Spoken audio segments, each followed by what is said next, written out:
All right, let's talk about Molly House. Today, we're diving into 18th century London to explore a secret world of rebellion, community, and survival. This is your guide to a game that's all about finding joy and, well, a little bit of glorious scandal. So, picture this. London is exploding with growth, and hidden away in the back rooms of pubs and coffee houses, a whole new world is taking shape. This is the world of the Mollies. These were true pioneers of gender and sexuality, carving out a space for themselves in a society that really wasn't ready for them. And guess what? You get to jump right into the middle of it. And yeah, that's exactly where this game drops you. You're not just reading about it, you're taking on the roles of these Mollies. You're going to be throwing these incredible masquerades, celebrating secret weddings, and holding these wild gin-soaked parties, all while trying to fly under the radar of a very watchful society. So what's the goal here? What are you trying to do in this secret world? It really boils down to one thing: joy, your own personal joy. But, and this is a huge but, you are not in this alone. And that right there, that's the real heart of the game. The tension that's going to drive every single choice you make. Your personal success means nothing, literally nothing, if the community doesn't make it. You can be the happiest Molly in all of London, but if the community falls apart, everybody loses. You have to work together. So really, everything you do in Molly House feels like this delicate, high-stakes balancing act. Every choice you make is this constant dance between finding that personal joy and, risking total exposure. Okay, so let's break this down. On one hand, you're chasing joy, right? You're throwing these amazing festivities, building up the community. That's how you rack up points. But, and here's the kicker, every single one of those actions creates risk. It attracts attention, the wrong kind of attention, that could lead to house raids and getting indicted by the very unfun Society for the Reformation of Manners. And the main way this risk comes to life is through something called the gossip pile. You've got to watch out for this thing. It is your #1 enemy. Think of it as a physical stack of all the whispers and rumors your parties create. And each week, a few of those cards get flipped over. If they're threat cards, that's hard evidence that can be used against you. So with all that in mind, how do you actually play? What does a turn even look like in this world of joy and risk? Let's get into it. Okay, so on your turn, you've got a handful of choices. You can indulge, which lets you grab a card from the market. You can shop for cool items that'll give you an advantage. Or, hey, you can just lie low and safely draw a card. You could also cruise to build up your reputation, which is great for the community, but it also paints a bigger target on your back. But the real main event, the action you'll be focused on most, that's throw a festivity.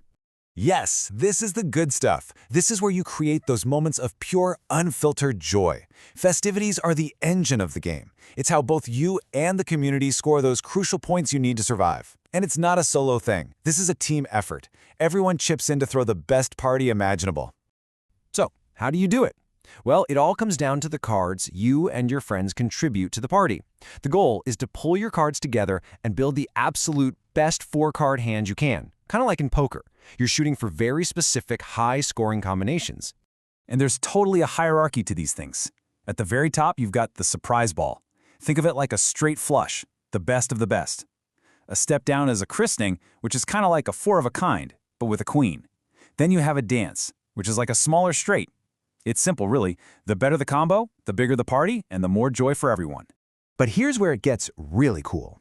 You can get special item cards that let you break the rules. Take this Dress of Cups, for example. Normally, a surprise ball needs cards in sequence, right? But with this dress, nope. Now you just need 4 cards of the same suit. It's an awesome way to turn a so-so hand into an absolutely legendary one. But you knew this was coming, right? With all that joy comes a ton of risk. And after every amazing party, the other shoe drops. The Society for the Reformation of Manners starts paying attention. Remember all those cards that got contributed to the party but didn't make the final cut? They don't just vanish into thin air. Oh no, they go straight into that nasty gossip pile, adding more fuel to the fire. And at the end of every week, it's time to check that pile. If enough of those threat cards show up, that generates evidence. And if any one Molly house gets too much evidence stacked against it, bam, it gets raided. So here's the play-by-play for the end of the week. Step 1, you flip over some gossip cards. Step 2, any threats you find, add these little evidence cubes to the Molly houses. Step 3, any house with too many cubes gets raided. And step 4, and this is the scary part, the players who are most famous at that house, they get indicted, which means they're going on trial. Okay, so everything we've talked about is building towards the end of the game. And how you win, or, lose, it all comes down to how you played your cards, literally and figuratively. So there are a few ways this can end. The standard way is after 5 weeks. You go to trial, and whoever has the most joy and doesn't get hanged wins. Simple. But if the community's collective joy gets too low at any point, game over. Everybody loses. And then there's the nuclear option. If all the safe houses get raided, the game ends immediately, and things get messy. Because get this, if the community's infiltrated, the rules completely change. All that teamwork and loyalty, out the window. In that specific, desperate scenario, the only way to win is to have secretly become an informer, to have sold out your friends to save yourself. And that, right there, is the gut punch question at the core of Molly House. It's a game about finding and creating joy against all odds, for sure. But it's also about what you're willing to do when the pressure is on. When it all comes crashing down, are you going to protect the community that gave you so much joy, or are you going to protect yourself? That's a choice only you can make.